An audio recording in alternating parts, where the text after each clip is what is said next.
du Seigneur. Mardi passé, nous étions en train de voir quelle était la position des apôtres. Les apôtres étaient très intransigeants envers les faux enseignements. Très intransigeants envers les mauvais enseignements. Très intransigeants envers ce qu'ils appellent le levain, l'enseignement des pharisiens et des sadducéens. Ils étaient opposés à cela. Ils ont tout fait pour que cela ne passe pas à l'église. Ils ont tout fait dans toutes les épîtres qu'ils ont écrites. Et ce que nous allons voir encore ce soir, l'un après l'autre. Paul, Pierre, Jean, Jacques, tous quand ils ont écrit, leur combat c'était contre les faux ou les mauvais enseignements, les mauvaises approches de l'évangile, si je peux dire. Vous savez, il y a ce qu'on appelle des mauvaises approches de l'évangile.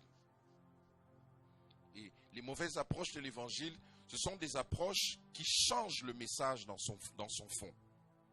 Je vous donne deux exemples. Vous voyez, l'approche de la délivrance, par exemple, c'est une mauvaise approche de l'évangile. Pourquoi nous disons cela? C'est parce que pour les apôtres, le mot salut veut dire délivrance. Pour les apôtres, le mot rédemption veut dire délivrance. Et donc, la délivrance, si vous lisez les apôtres, tous lorsqu'ils ont écrit, quand ils ont parlé de délivrance, c'était toujours au passé. Ce n'était jamais au présent, jamais au futur. Même Jésus, quand il a enseigné dans Luc 4, je crois que c'est le 19e verset là où il dit « L'Esprit du Seigneur est sur moi, il m'a oint pour proclamer la délivrance ». Le mot délivrance que Jésus utilise ici, c'est le mot grec aphésis. Et aphésis veut dire délivrance, veut dire salut. C'est-à-dire dans l'approche des apôtres, il n'y a pas de différence entre le salut et la délivrance. Alors, toute approche d'aujourd'hui, de nos prédicateurs d'aujourd'hui, qui fait en sorte que, à part le salut, il y a encore une délivrance, eh bien, c'est une mauvaise approche. Est-ce que l'Église comprend ces choses que nous sommes en train de dire? C'est une mauvaise approche. Les apôtres n'ont pas eu cette approche-là, qu'après le salut, il y a encore délivrance. Non. Pour les apôtres, la délivrance est un phénomène qui s'est passé avec Christ à la croix. Nous avons été délivrés des ténèbres et transportés dans son royaume de lumière.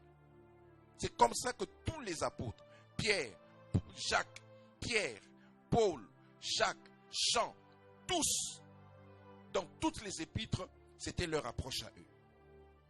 Malheureusement aujourd'hui, nous avons des apôtres, des approches différentes, des approches nouvelles.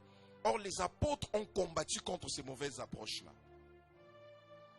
C'est-à-dire, sortir la délivrance du salut et en faire un service. Sortir la délivrance du salut et en faire un programme spécial qui va te demander autant de jours de prière.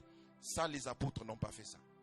La preuve, vous ne verrez aucun apôtre qui a soumis les fidèles qu'il conduisait, ni à Corinthe, ni à Éphèse, ni à 3 jours de prière, de jeûne et prière. Ils n'ont jamais fait ça.